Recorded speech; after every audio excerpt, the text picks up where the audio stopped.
wanted to figure out a way that we could educate people and the public about respectful language and not using the R word, offensive language. And so one of the ways that we thought might be the most effective was to look at our laws and figure out a way that we could not use the R word in any state laws.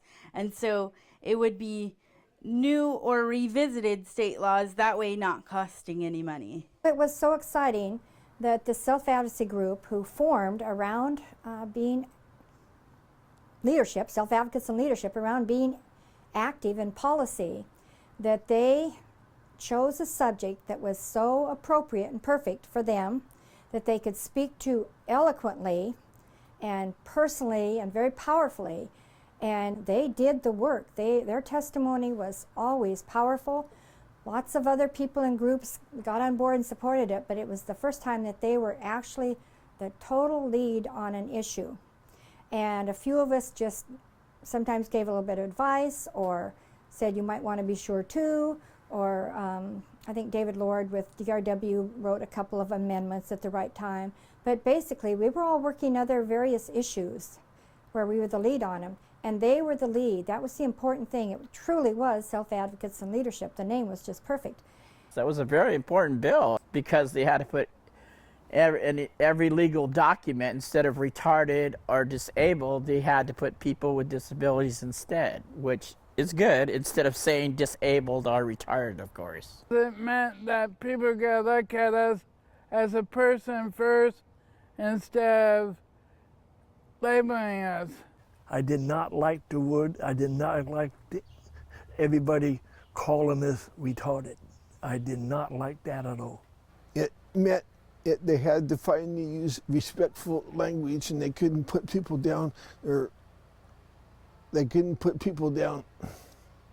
One of the SAIL members had a particularly good relationship with one legislator, Senator Regala, and she was instrumental in helping us to craft the legislation and to having those very beginning conversations with members in the group about what it was we wanted to do and how we would do it and the language we could use within the first bill. Robert Wardell and some others came and talked to me about it, and it just seemed like what I would say is a no-brainer to me to be able to do that. Certainly using it, what we began to refer to as the people first language, a person with disabilities, not a disabled person, seemed like a very logical thing to do. And luckily I had heard from someone else who had changed language in statutes that had been offensive. An easy way to get a bill through was to say that the statutes would be changed as the code reviser came across the inappropriate language. That kept the fiscal note down, and so that made it much easier for us to move the bill, because the fiscal cost, if we had told them that they had to do it all within a year, would have been very high for them to search all of the statutes. Because it was ours and we took complete ownership of it, we got signatures. We also had a companion bill, so it had more success of passing, sponsored by Representative Haig. Diana Robichaud did the Senate, and I did the House, and we went around getting signatures.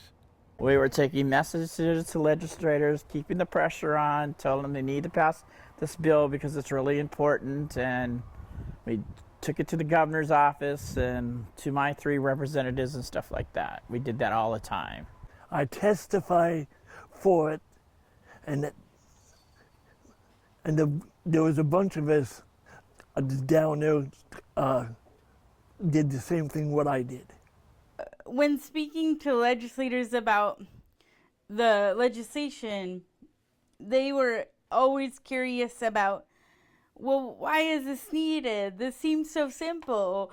What's the reason for it. And really, it always came back to the respect idea, and the idea that everyone wanted to be respected, and to use language that is respectful to people. I never heard anybody complain about the concept. I think everybody recognized that it really did make sense, and after all, you know, we're talking about people.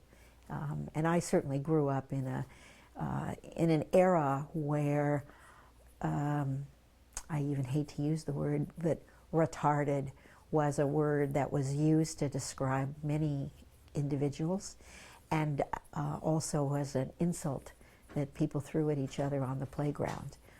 So when somebody came to me and said, let's see about changing the use of some of those terms in state law, it just seemed, like I say, a no-brainer. As it moved along, things got caught up in politics. And what happens is there's a number of really big policy things happening, or political things happening between people or parties, or sometimes between the House and the Senate even. And a number of other unrelated issues that are perfectly fine on their own and nobody has any problem with, they can get caught up in these big power plays that happen. And those tend to happen toward the end. And the tension is just palpable, because everybody knows that there's all these bills that should be okay, that need to get through before a cutoff, in this case before the session ends for sine die, but they may or may not get through because of all these other big political things that are happening. And this bill did get caught up in that at the end, where it had passed the House and it still needed to pass the floor of the Senate. And there was a political maneuvering, and something called the Ninth Order, which is a procedural issue, happened. And then a number of bills that would have gone through, probably not necessarily controversial, were declared dead.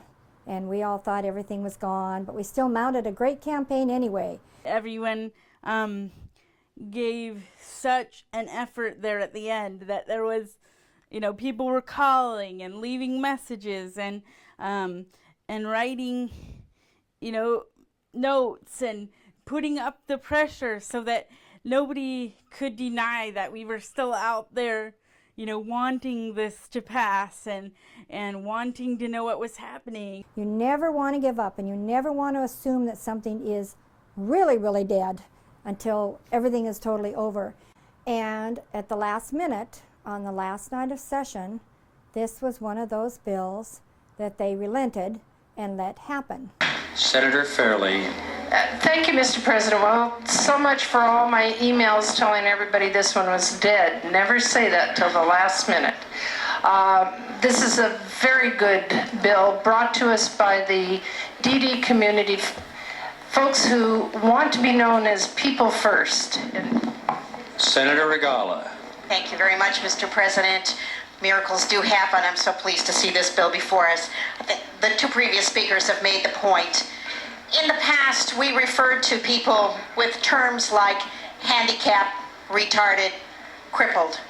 Many of these individuals came to me this interim and said, you know, we really are people first. And those of us who have worked with the advocates in this community know that now that they're living in our community, they certainly have many talents and skills, and they really are people first, and the disability is just second. So I'm very pleased to see that this bill is before us, and I commend it to you and urge your adoption. Mr. President, 48 yea, 1 excused. Having received the constitutional majority, House Bill 2663 is declared passed. Title of the bill will be the title of the act. Everybody was calling everybody that night, and it was an amazing night that all our hard work paid off and the bill was passed.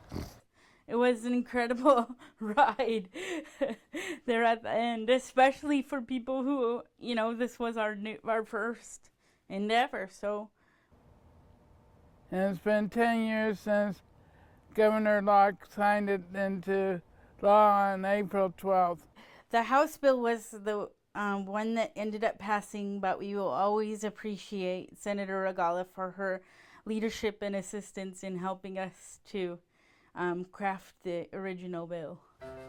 I was happy that passed, and I'm so proud what I did to get it passed.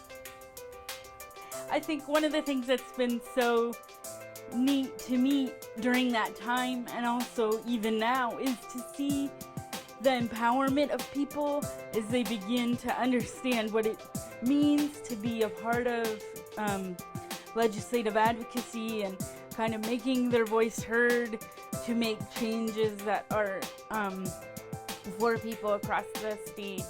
It's really been impactful to me to watch people grow and change and really understand what kind of power they have as human beings to make changes. To see them say, oh wow, I was a part of a big process is huge. I mean, because it not only impacts them in that minute, but then it impacts them for many years to come, just in terms of their ability to know that their input matters. And that's a huge thing. It's big for everybody.